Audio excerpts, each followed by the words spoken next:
Hello everyone, and welcome to our first live walkthrough of an essay writing section. I'm David Austin, and today we're going to go through an entire writing section together. You're more than welcome to follow along with me. What I'll do is go over each question individually on a very granular basis, go over each answer choice, key things that you should look for, and we'll pick up on different tips along the way that can really start to improve your writing score. If you have any questions and you're joining us live, feel free to ask them in the chat, and one of our tutors from Summit Tutoring will help you out as we go along. And if you're watching this as a recording, welcome to Summit Tutoring. If you have any questions that aren't addressed during our live session, feel free to look in the description below for a link to our website and Discord. So let's jump right into our first live walkthrough of the SAT writing section. So here's our first question. It's asking us which choice best combines the two sentences at the underlined portion. So in the underlined portion that it's referring to one where it's labeled right in the paragraph there. Let's start to go through the answer choices together. So let's look at answer choice A. So answer choice A uses and here the use of a colon would be incorrect because by using that colon you're going to indicate whatever follows is going to describe the previous information in the sentence, which is not happening. So that's why we couldn't use that colon, is because it's not adding on additional information to the previous sentence, or previous statement, sorry. So we would eliminate A. If we look at B, even though it punctuates the two clauses properly, it's not that effective. There's a better answer choice that we can go through here. So we're not going to pick B. It's not the most effective choice here. If we look at our question again, it's asking us what best connects the two sentences. So B is a possible answer, but again, it's not the most effective. So if we look at C, C is going to be our correct answer. It effectively combines the two independent clauses here with a comma. And it's also using the conjunction and, which better links the two statements together. So we would go with C. And to go over D, D wouldn't be the correct answer because it leaves out a comma and it also doesn't have a semicolon, so that would be a run-on sentence. So we would eliminate D as well. If we look at our second question here, this is transition words and transition phrases. So if we look throughout all of our options here, we have the current A, which is therefore, we have then, we have likewise, and we have. So looking at this statement that's being made in this sentence, and then looking at the context that's being said before it, you can see that in this case, there's sort of another conjunction provided. This sentence that's being provided in question 2 here, what's underlined where it says therefore, where we're picking this new transition, is providing contrast with the previous sentence. The previous sentence is talking about local authorities enforce prohibition, which is contrasted here by the fact that an increase in crime made prohibition unenforceable. So that's where the contrast is being created. So then what we're left to do is look for the transition word that best provides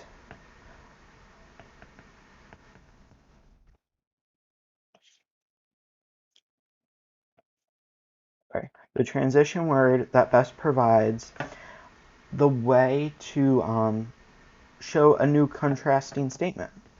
That's what we're looking for here, is a transition that's going to contrast the statement that is before it. So if we look at the current state, which is therefore, that doesn't make a lot of sense. That would be more adding on an additional fact or maybe a result of something. So we would eliminate A. If we look at B or then, again, then is something that's associated with chronological order, or it's similar to, so we would eliminate that. If we look at C here, likewise, there's no similarities here. Remember that we're looking for something that contrasts. So we would eliminate C, and that leaves us with D, or however. So however is the right transition word to provide that contrast.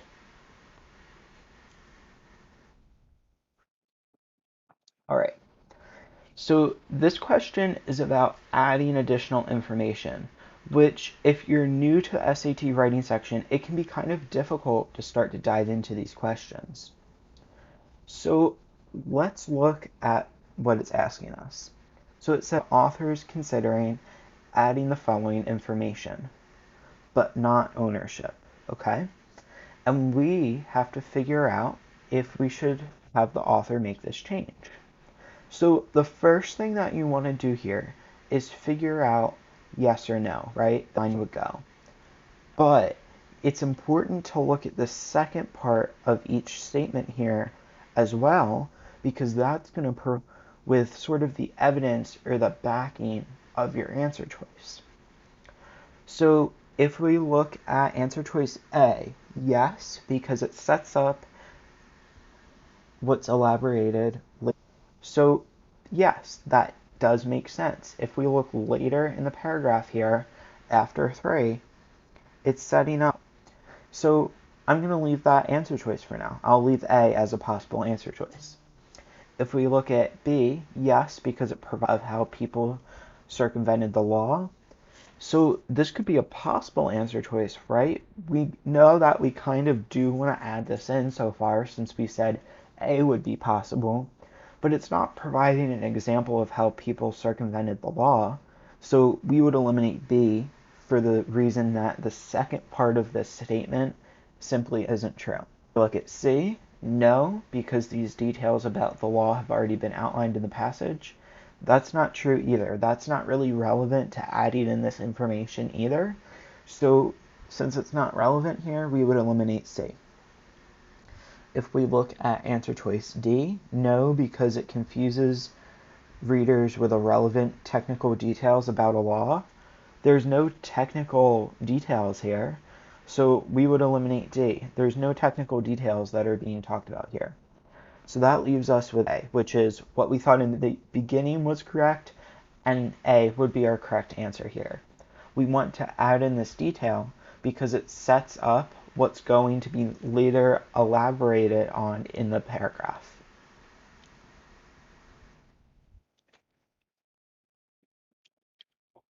And I just saw someone ask in our live stream if we're going to have a live walkthrough on the reading section. We will for sure. Make sure that you are in our, and anytime that we have a new live session scheduled, we'll post it in there. Also next week on our Discord server and many more weeks to come, we will be having live study hall sessions. So to those sessions, a tutor will be actively available in a voice chat setting to be you with whatever skills that you want to go over at that time. So let's look at question 4 now. So question 4 asking us what answer choice provides the most relevant detail.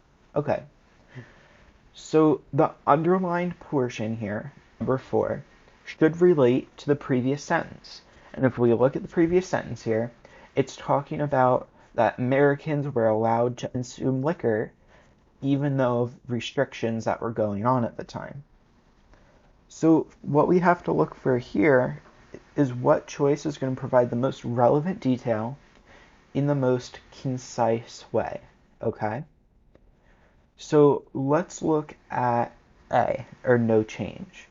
So currently it says, in fact, wealthy stockpiles of liquor immediately before the law took effect, often buying out warehouses or breweries. I would say yes, that is for sure providing a relevant detail here to what's being talked about before in this sentence.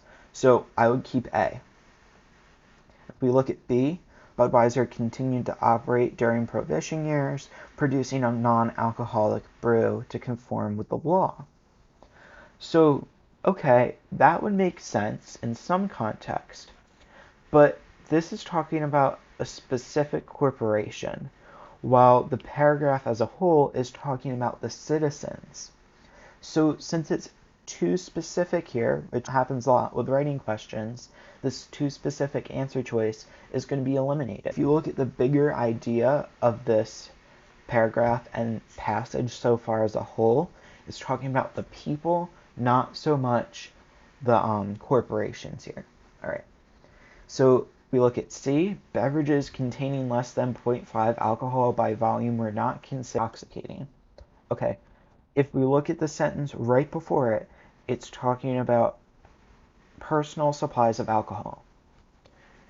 Defending the point that beverages contain less than 0.5% of alcohol by volume were not considered intoxicating is not relevant. Again, remember, we're looking for the most relevant detail to add in.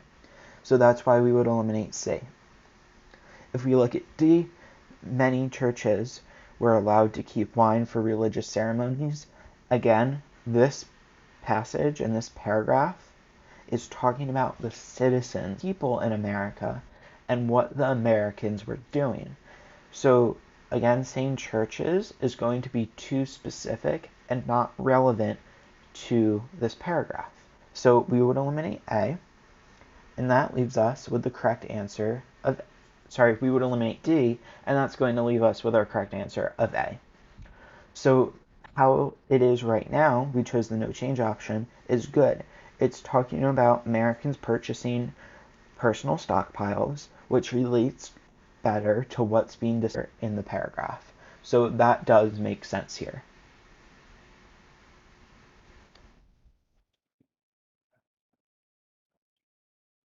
All right, question number 5.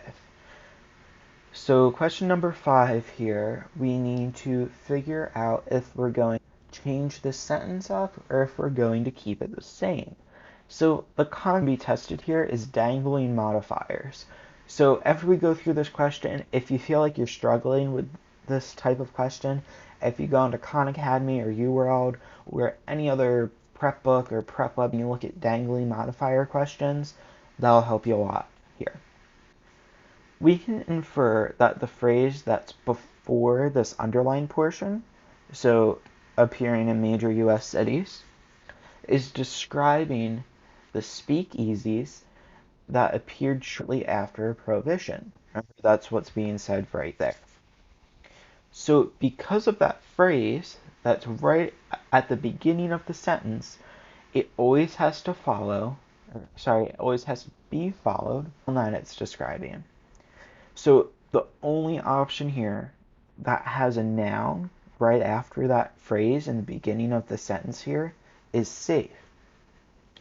So that has a noun right after that first part of the sentence.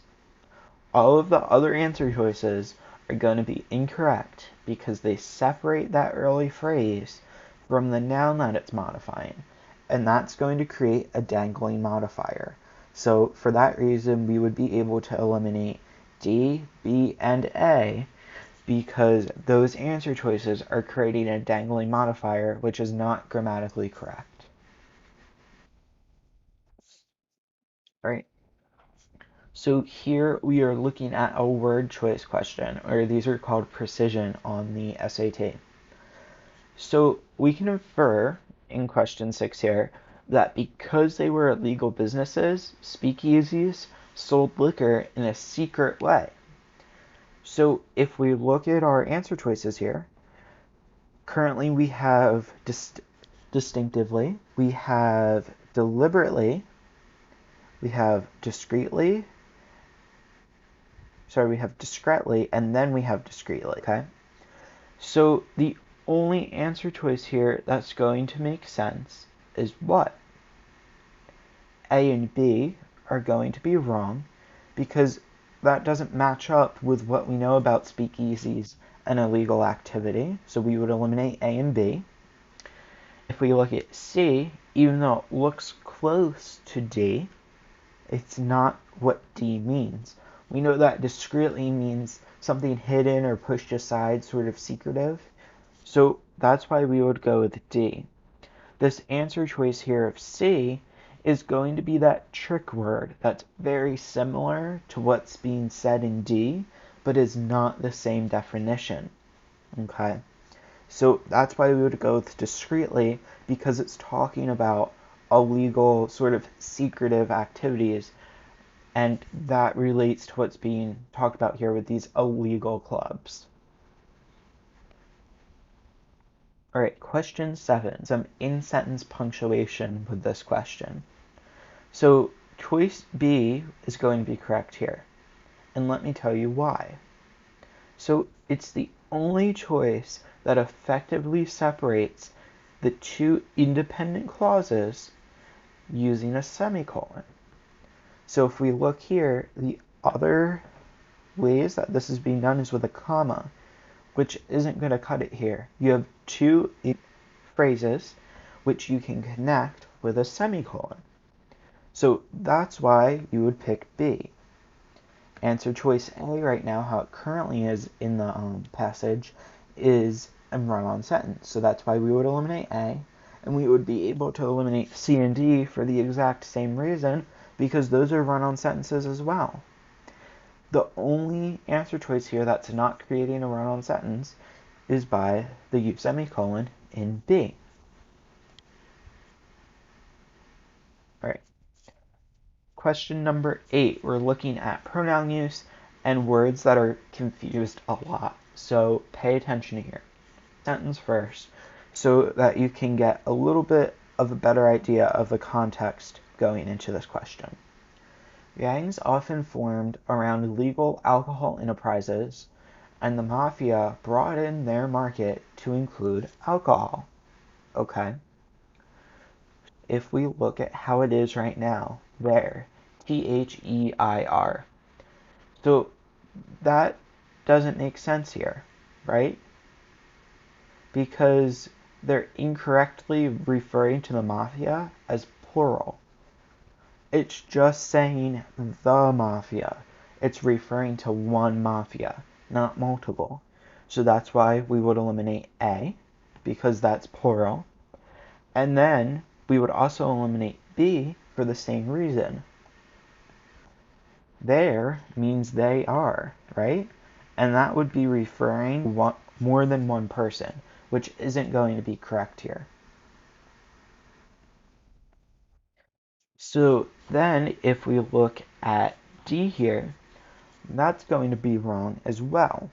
You look at the difference between answer choice C and answer choice D here, it's the apostrophe. When there's the apostrophe in it, like this, that's a contraction. And when you expand that contraction out, it becomes it is. If you plug it is into the sentence, into question number 8 over here, the word that's underlined, that's not going to be grammatically correct. So that's why we would eliminate D as the contraction, and then we would keep C as our correct answer, as just it's, instead of it is. Okay?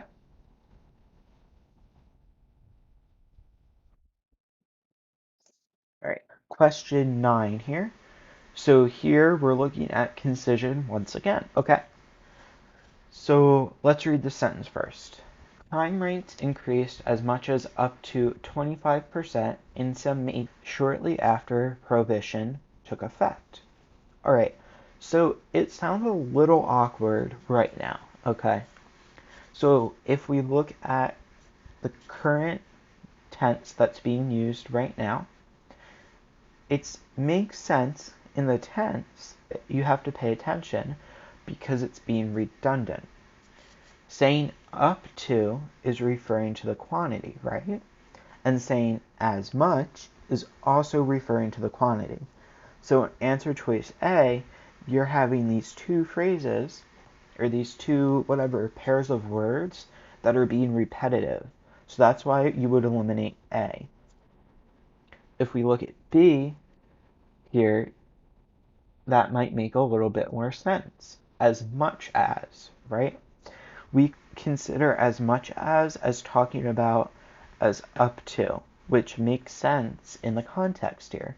We already have the words up to, but right now we have as much up to, which is repetitive. So B might be a possible answer choice, more concise. if we look at C here as many, even though that has a very similar meaning, the underlined portion is referring to the amount of crime that's happening. And the amount of crime, since it's not cited in this case exactly, it's uncountable. 25%, it's not saying that there's not crimes. It says crime rates, right? And when you're referring to a singular crime, you're not going to say as many as. As much as refers to the singular version of crime, which is what's being discussed here. So that's why you would eliminate C, is because it doesn't go along with the singular version of crime. And then if you look at D, again, that's going to be incorrect because it has these two phrases that mean a very similar thing. They're both. So we would eliminate D, and that's going to leave us with B, as much as. So that's going to make the sentence flow a lot better. I'm going to give you a more concise sentence here. All right, let's move on to question number 10. Here we're looking at verb tense as well as concision again. So let's see here. Let's read the sentence for a little bit of context. Some countries opted to retain local prohibition laws, and many counties still in some southern states, such as Texas and Mississippi. Okay. So right now it's saying existed in the sentence, right? That's going to be grammatically incorrect because it's using a tense that's not appropriate. It doesn't coincide with saying still. The phrase still existed doesn't go together. Those tenses don't match up, so you would eliminate A. All right? And then let's look at B here. Have existed. Again, that's not the appropriate tense here, and it doesn't go still. So since those verb tenses don't match up, we would eliminate B as well. All right? If we look at C, even though it is grammatically correct, it's wordier. And remember, these questions have to do with concision, like I said in the beginning of this question. And C is not the most concise answer choice here. D is the most concise answer choice. So even though this question is partially correct, because it's grammatically correct, it's not the most concise. So we would eliminate C. That leaves us with D, or exist, which is going to agree with the word still, and that's also going to be our concise answer choice here. As you can see, that's much shorter than answer choice B and C, and instead of like how it is in A, it's grammatically correct. So still exist goes along perfectly, those verb tenses match up, so it would be correct.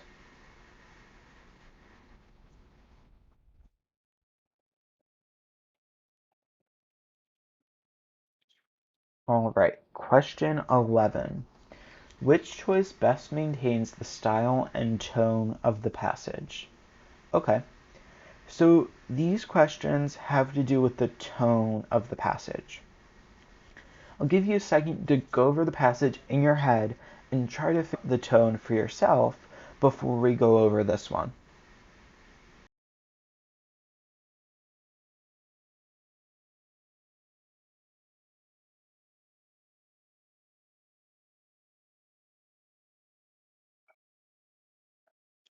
All right, so let's go through these words. All right, so only failure here is going to keep that sort of academic neutral tone that's going throughout this passage.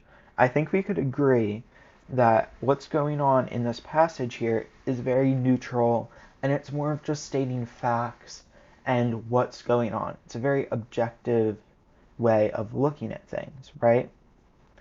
So the only word that goes along with endemic tone is B, right? B is the only word that fits the tone. which is what we're looking for, something that matches the style and the tone.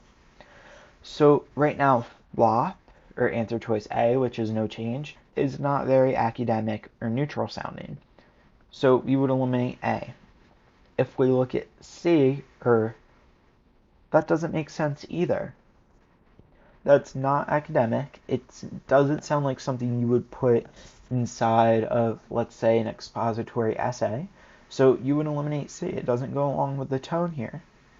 And again, D, slip up, doesn't go along with the academic tone that's being used here. So we would eliminate that as well.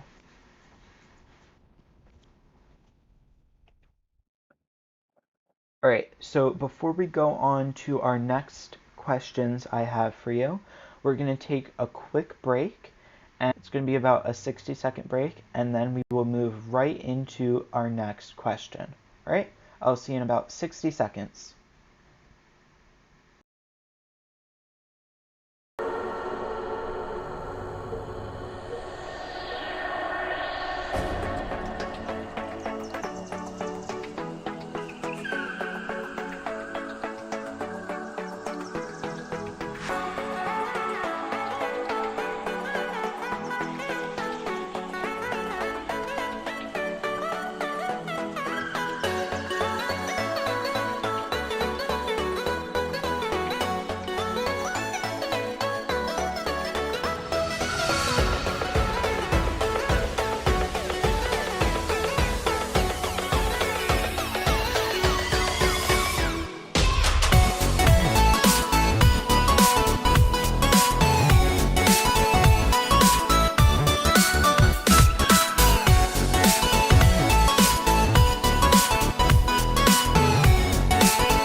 All right, we are back. So let's hop back into it.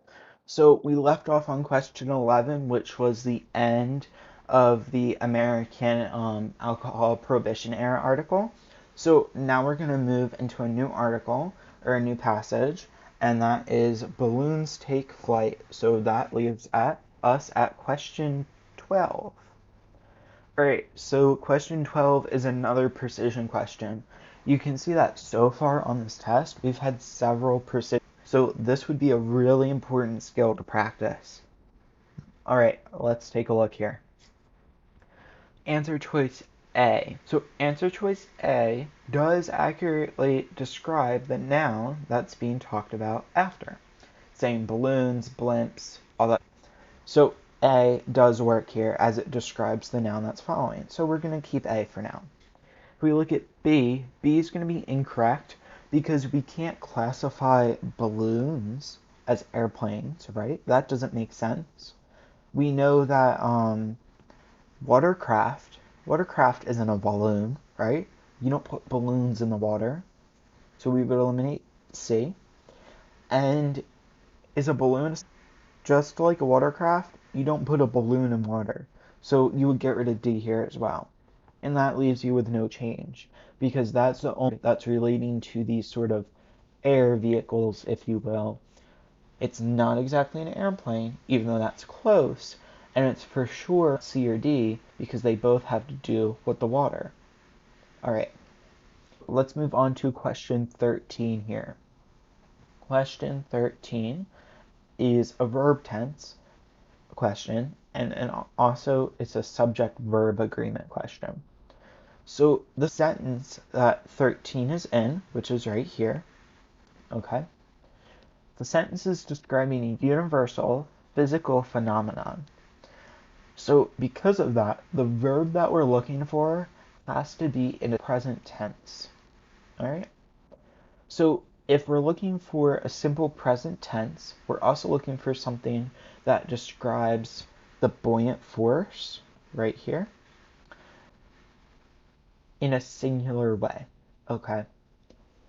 So if we look for the only singular noun here, is going to be matching up with that singular noun of the buoyant force. So it matches up with that singular noun, and it's in a simple present tense, which goes along with our subject-verb agreement. So answer choice D is going to be correct here. Was, has, and are not going to match up here with our subject-verb agreement, so we would eliminate them. This was a fairly simple question, but if you don't know much about subject-verb agreement, it's a great opportunity to learn a little bit of the more technical side of grammar rules so you can easily fly through these questions. All right, let's move on to question 14. So this question is looking at in-sentence punctuation, okay? So let's read the sentence here. When heated air becomes less dense and thus lighter. All right, so fairly short sentence, and right now it's a little choppy. It doesn't flow that nicely. All right, so right now the only answer choice that's going to be able to sort of combine it a little bit better or transition with this in-sentence punctuation is going to be B. If you're putting a comma after heated, it's saying when heated, the air is going to become less dense. Heated air becomes less dense doesn't make as much sense as saying when heated, air becomes this way. So for that reason, B is going to be our correct answer choice here, because it's separating the idea of when heated from the air. And that's established here because we're talking about how a hot air balloon works. All right, we're going to move on to question 15 here. At this point, the author is considering adding the following sentence to the paragraph. Okay, so we already went over one of these in the beginning. So it's about development. And you have to figure out if the sentence is going to be relevant or if it's going to support one of the claims that's being in these answer choices. That's going to help you figure out whether it should be added or not. All right. So A, it provides an illustrative counterargument to the previous claim. Okay, so possibly, right? It does relate to the previous claim or the previous statement, but it's not counter-argument. So we would eliminate A. If we look at B here, because it provides context for the previous statement, context sounds right. This sentence right here is kind of adding context to the previous sentence. Okay, let's keep B for now. If we look at C, no, because this information is irrelevant to the discussion of lift. No, it's not irrelevant. So we would eliminate C. And D says no, because the transportation of passengers in the scope of the passage. Not true at all. As you can see right here, we're talking about an average passenger balloon. We're talking hot air balloons that have to do with passengers. So we would eliminate D, and that's going to give us our correct answer of B, because it provides text for the statement that comes before it, which is true. It's providing additional details to the statement that's before it.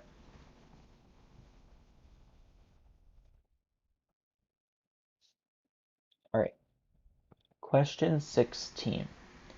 So here is a transition word question. All right. We look at the information that's going to follow the semicolon right after heated, right before the black square in 16 in the passage there. The semicolon explains a conclusion that's being made based on the information preceding the semicolon. So again, that information that follows the semicolon is explaining the conclusion that's made before the semicolon. So if we look at our transition words right now, in addition, it's not adding on additional information, right? It's an explanation of a conclusion. So it's not so much adding on a new idea, it's adding in something extra. So it might be confusing to some as to why it might not be in addition. Again, and it makes sense in the context. Right now it's saying in addition it experiences greater lift. That would be like adding on a totally separate idea.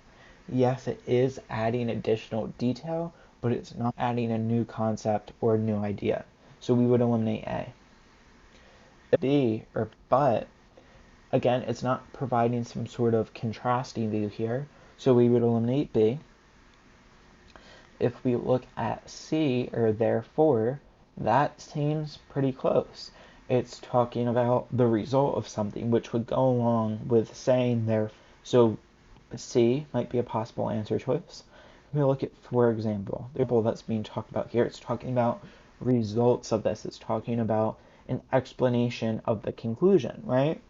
So well, and that's going to leave you with the correct answer choice of C. All right, let's go on to our next question, question number 17. All right, so this question is, again, another in-sentence punctuation question. So, the information here in the second half of the sentence, if you're looking in the passage, the information in the second half of the sentence is clarifying the claim that's made in the first half.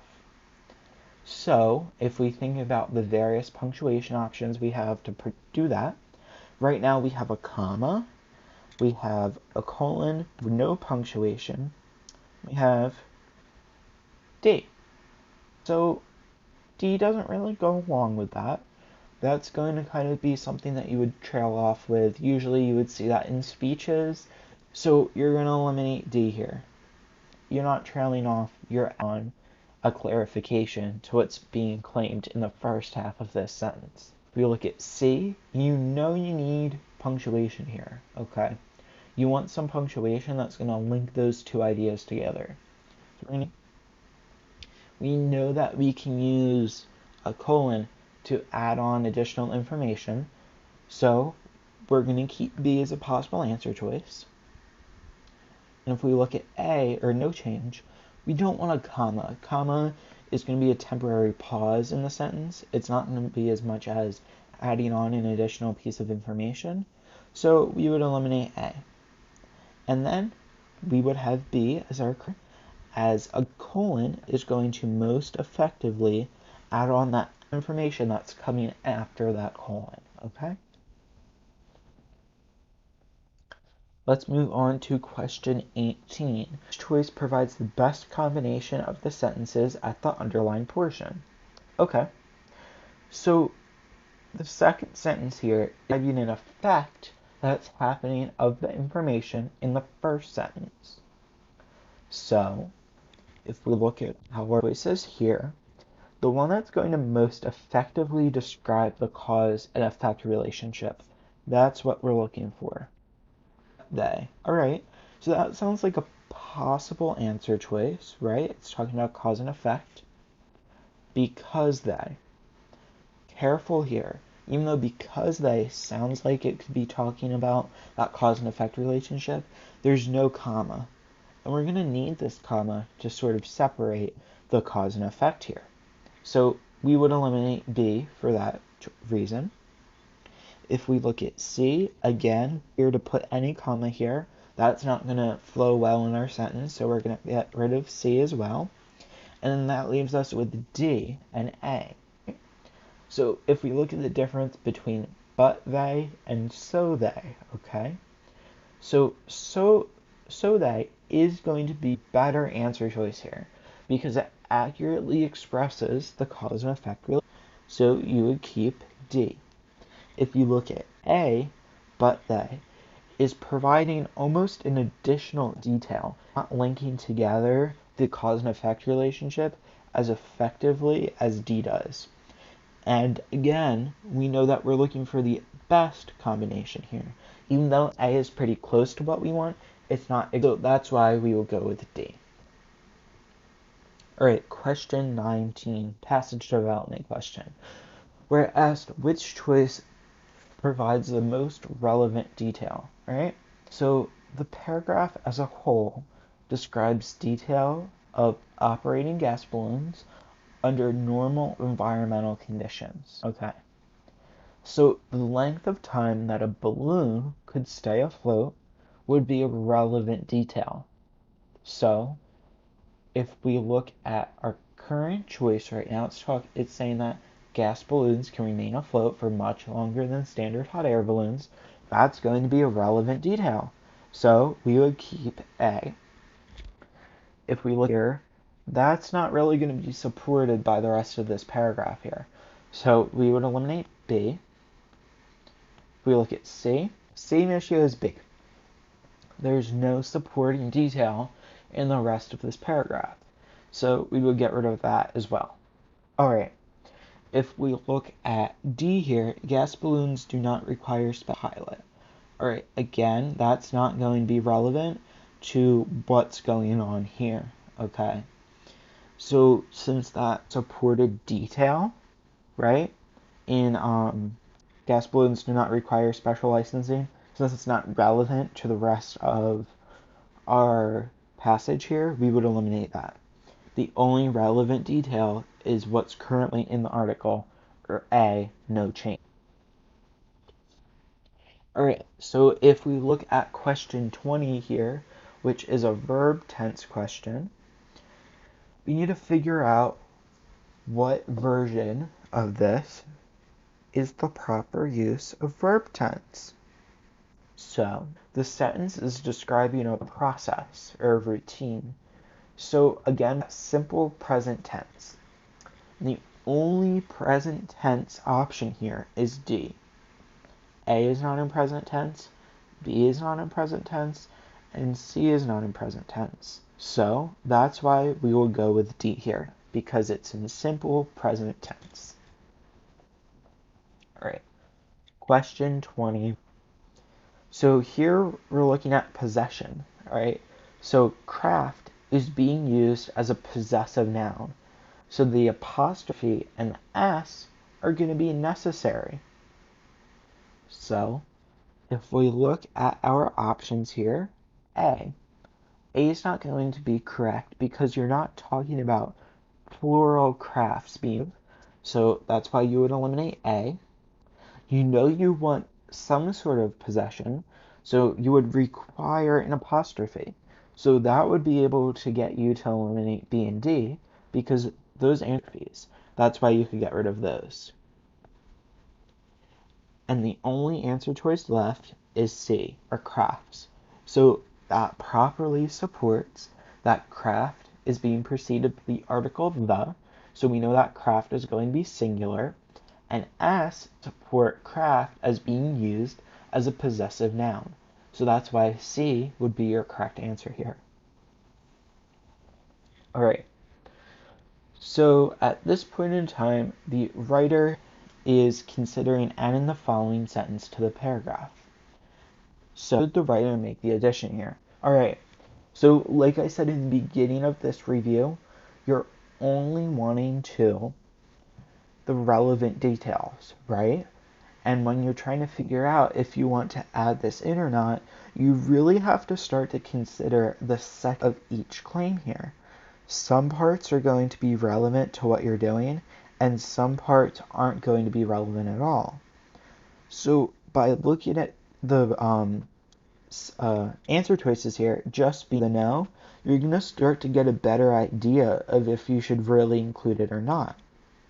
So instead of just trying to jump right to figuring out if it should be included or not, you should be focusing on more of the reasoning behind saying yes or no, because that's going to get you closer to the answer.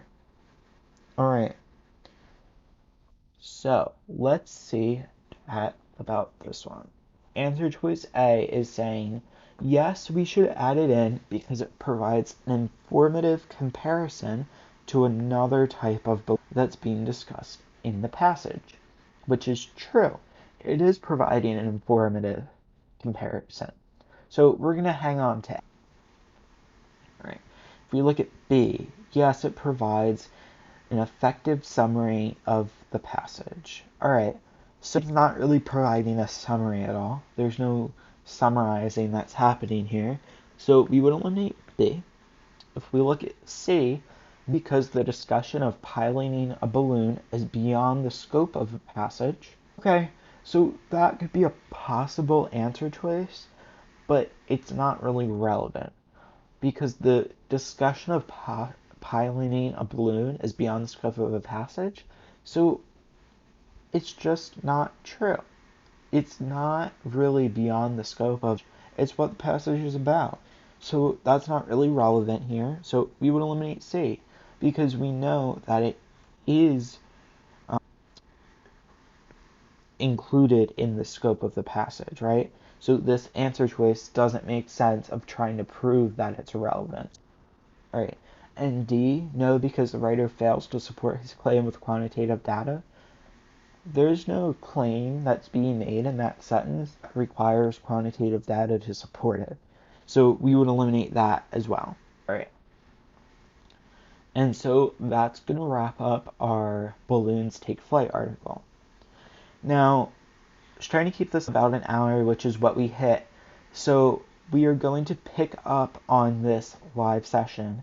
We're going to pick it up on Sunday at the same time at 9 p.m. Eastern. There'll be a part 2. For those of you watching this recorded, part 2 is going to be linked below of this walkthrough video. And for those of you who are joining us live, I invite you back on Sunday to watch us live at 9 p.m. Eastern to go over the second half of this entire writing section. I want to short as possible so as many people as possible could enjoy it. And if you have any questions, I'll be in the chat after our session to go over things for a little bit. Make sure you like and subscribe. And if you're watching this as a recording, also check out our Discord down below where we have tutors who provide free assistance for you for whatever sort of questions you might have about the SAT. All right, so I will see you all tomorrow 9 p.m. Eastern or catch the recording that will be posted right after. All right. Have a good day.